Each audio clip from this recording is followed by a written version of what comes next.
Hi people, what's up? How you all doing? Welcome back to another exciting video. Today we're going to be reacting to this interesting video coming from Dan Shilling Books. It's a historical video and I'm sure you guys would love it.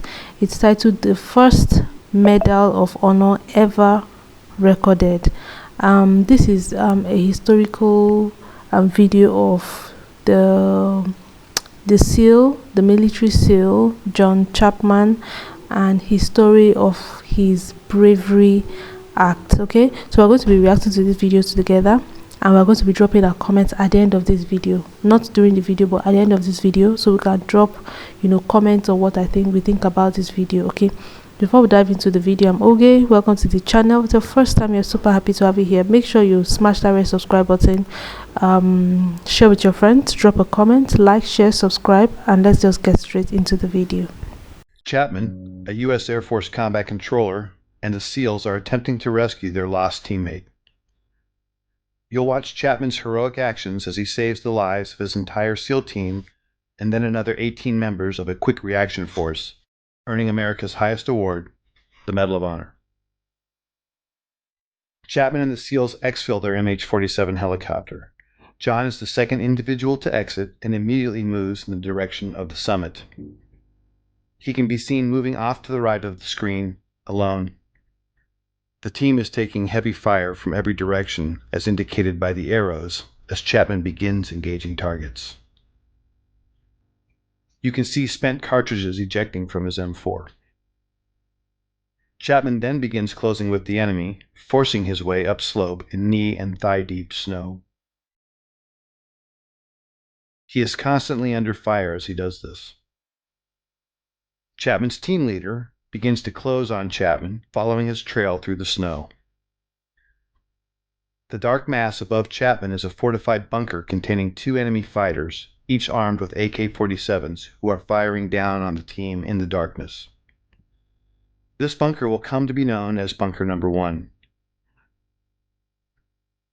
To the left of the tree and Bunker 1 is another gray mass. This is a rock outcropping that came to be called the Boulder. Between Bunker 1 and this boulder can be seen the body of slain SEAL Neil Roberts, the man Chapman and the others are attempting to recover.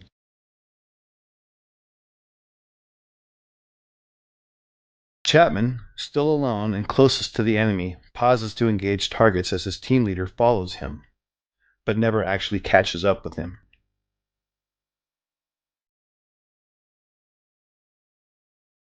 Chapman, on his own, now makes the decision to charge directly into the enemy bunker, despite withering point-blank fire.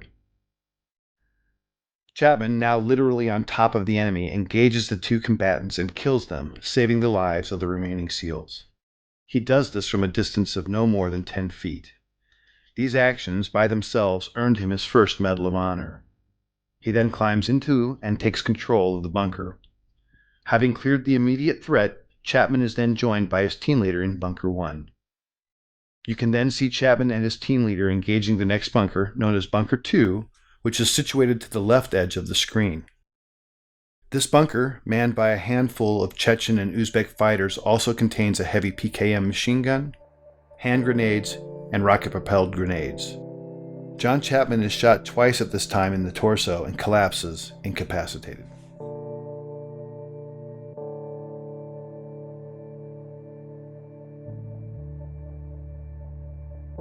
You are now looking at a new angle, and at the left of the screen can be seen the 2-man fire team and team leader on top of the boulder. Just below it is Bunker 1 with the mortally wounded Chapman.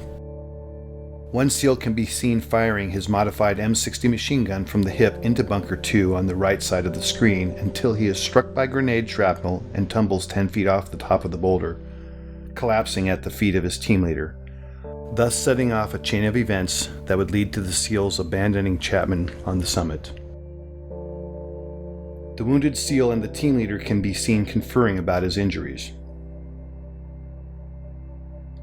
Moments later, the SEALs decide to retreat from the summit because their position is untenable in the face of continued massive enemy firepower. They can be seen moving toward the right side of the screen and passing the body of Neil Roberts. Unfortunately, the SEALs do not pass John Chapman, who is above them and inside Bunker 1.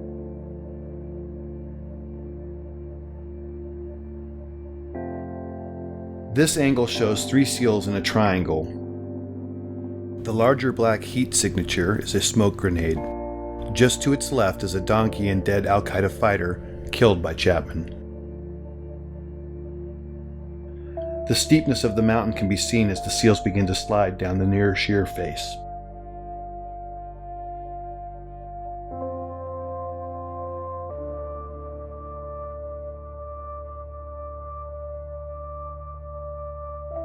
The team leader, desperate for relief and now with 2 wounded teammates, asks for uncontrolled airstrikes from an orbiting Air Force AC-130 gunship. The impacts you see are from 105mm howitzer rounds being fired onto the ridgetop in order to save the remaining SEALs. Because neither the SEALs nor gunship know Chapman is alive, he is experiencing these detonations from his position. At approximately 5:20 in the morning, Chapman recovers and begins to engage the enemy. Bunker 1 is on the right side center of the screen and Bunker 2 to the left near the screen center. It will never be known what caused his incapacitation and recovery. Of the 2 rounds that originally wounded him, at least 1 was mortal, and at this time he is experiencing severe blood loss and shock. Despite that, he begins his one-man stand against 24 enemy combatants. During this time, Chapman initiates a series of radio calls, many of which are heard by a fellow combat controller and teammate of his and Delta Force operators on a nearby summit. Despite this combat controller's replies, Chapman never acknowledges whether because of damage to his equipment or himself will never be known. This new angle and footage shows Chapman at the top, identified by the green dot under the tree at Bunker 1. The lower center of the screen shows the first enemy fighter who is about to charge Chapman in the hopes of killing the American.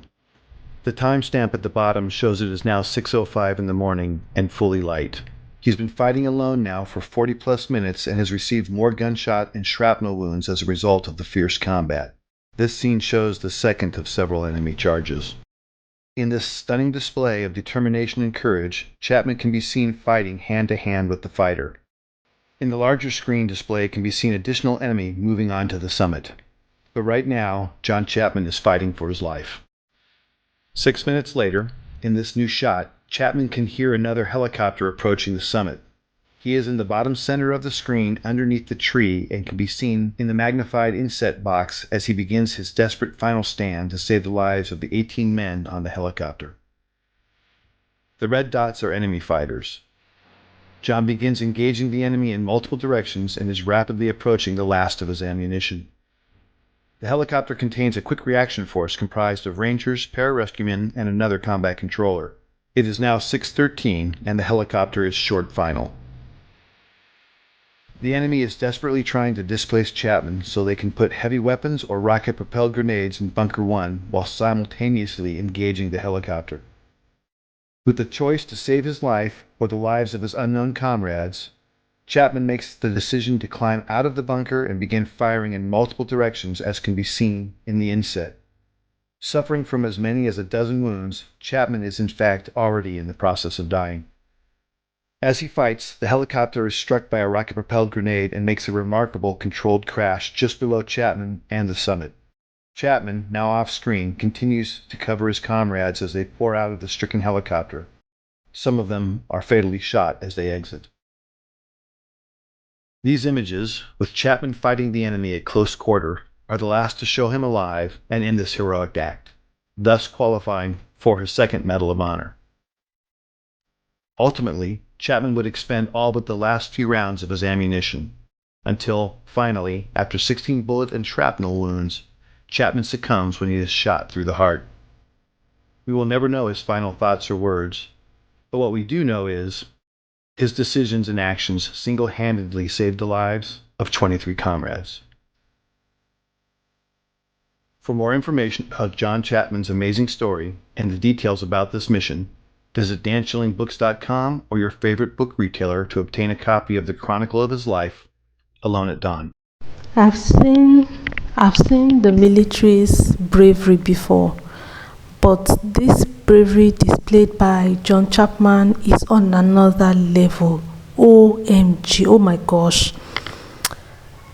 The words that come to mind are bravery, brave, loyalty, determination, strong. What? This man was determined to fight till the end. If not of the bullet that hit him in his heart, he wouldn't have given up. This guy was so strong.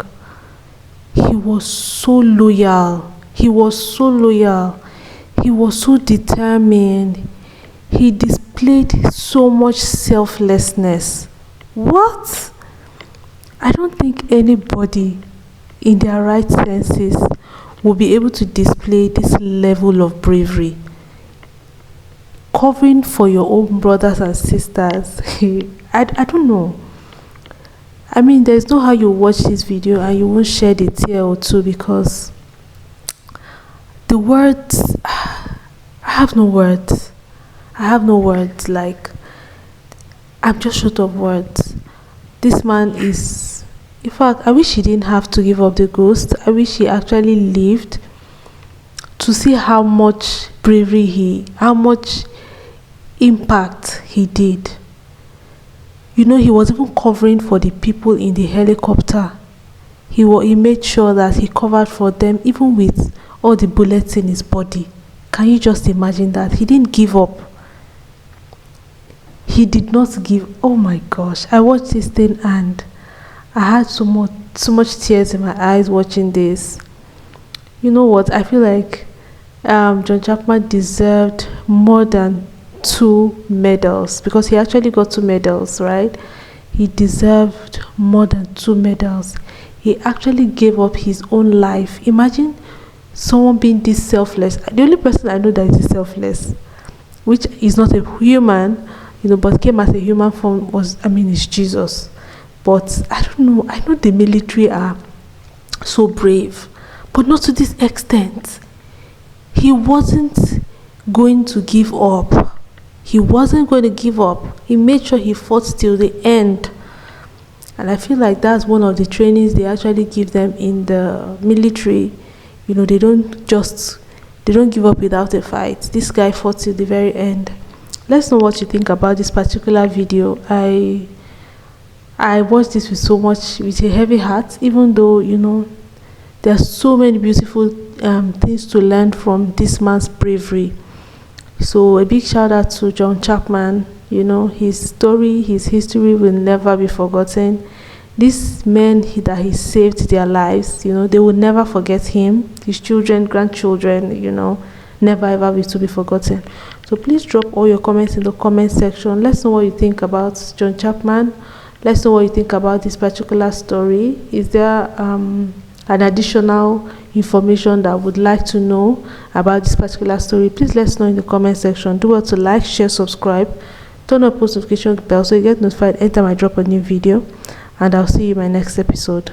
Bye for now.